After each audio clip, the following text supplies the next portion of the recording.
On a patriotic weekend of July 4th festivities, fireworks, and the Bader family hospitality, the Down Home facility located outside of Cleveland, Ohio, delivered another fine show. Iconic funny car driver John Force has lots of match race history with Summit Raceway Park, but for all his familiarity with the Norwalk, Ohio facility, has never taken home a national event victory. His dry spell ended on Sunday as he thundered to career victory number 140 by beating Ron Capps. An excited Force presented the trophy to Bill Bader Jr., of course after calling him by his sister's name. I finally won P.T. Barnum's race, and you know who this trophy's going to? Who's it going to? Bobby. Right here, Bader, because Bader puts on the best. He just signed a 5-year deal with me to come back and match race, and his dad said, are you ever going to win our big race? Well, hell, they're all big races. But Bader, we won it. I love you. Here it is. Yeah. Matco Tools rewarded Top Fuel driver Antron Brown recently with a contract extension on Sunday. The past series champion delivered a bit of a payback of his own. With Matco's headquarters in nearby Stowe, Ohio, Brown drove his Matco Tools dragster to his 5th win of the season in beating defending series champion Sean Langdon. The first time to win at this racetrack, and you're about an hour away from Stowe, Ohio, which is the headquarters for Matco Tools, where you were on the phone with customers and distributors earlier this week. So how special is it now to finally succeed here at Norwalk? This is real special. If everybody would have saw what was going on in the pits, we had a problem with the main bearing, and all of our Matco boys got it done, man. And foremost, all the glory goes to God. He kept us together. We were communicating. We were right on time. To be here at hometown for all the Matco distributors, the 3-year contract extension. This one is for you, Matco. We love you. U.S. Army Strong, all of our Toyota people. This car's just been trucking. It was a great race against Langdon. When faced with starting line caginess, Eric Stevens wasn't shaken, only inspired, as she became the first pro stock driver to win from the #1 qualifying position dating back to Labor Day. Erica used a quicker reaction time to win her 4th race of the season and 10th of her career. She now has a nearly 12-round point lead headed into the Western Swing. The whole shot losses 5 of the last 6 events. And then the conversation with Bob Glidden. Then you get double ball here in the final. How satisfying is this moment? It's very satisfying, Gary. It's what it's all about, really. Teamwork, having the right group of people, God's perfect timing. I give him all the glory. And, you know, people do their best to throw us off their game, but at the end of the day, we're having so much fun out here. We're so blessed to do what we love for a living, and so many people make it possible.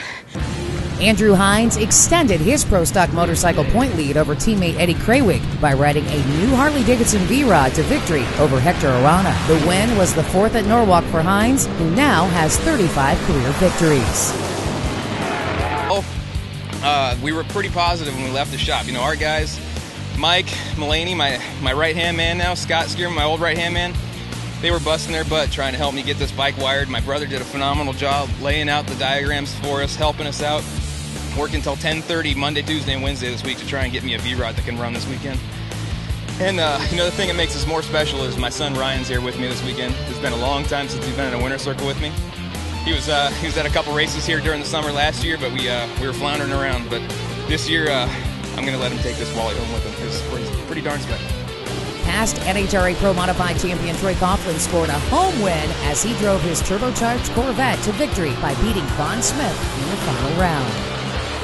In Top Alcohol Dragster, Mike Strasburg became the 138 different Top Alcohol winner when Mark Talaferro broke the blower belt on his dragster after grabbing an early lead. The victory was his first in the alcohol ranks. Steve Harker scored the Top Alcohol Funny Car crown by beating Chris Foster in the final. The victory was the first since Topeka '09 for the Australian native who now calls Gainesville, Georgia, home.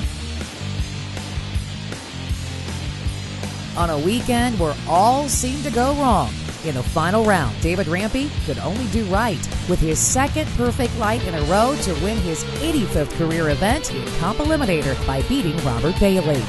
Brad Zaskowski scored his 6th career Superstock victory by running dead on his 1023 dial and taking down Ricky Decker in the final round.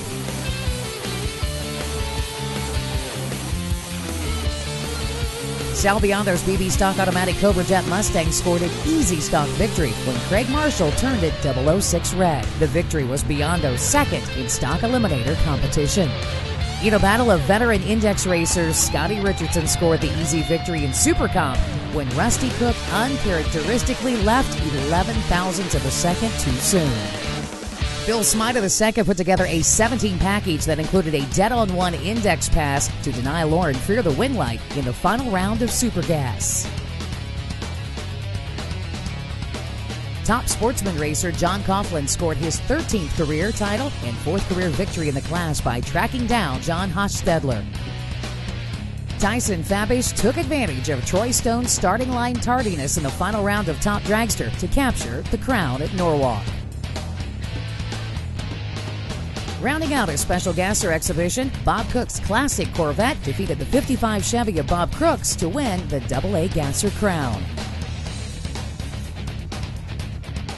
The 24-race NHRA Mellow Yellow Tour takes a weekend off before beginning the grueling 3-race stretch known as the Western Swing, starting with the Mopar High Nationals outside of Denver, Colorado. Stay tuned to CompetitionPlus.com for all the latest news, and make sure to like us on Facebook. Kathy Fisher, CompetitionPlus.tv.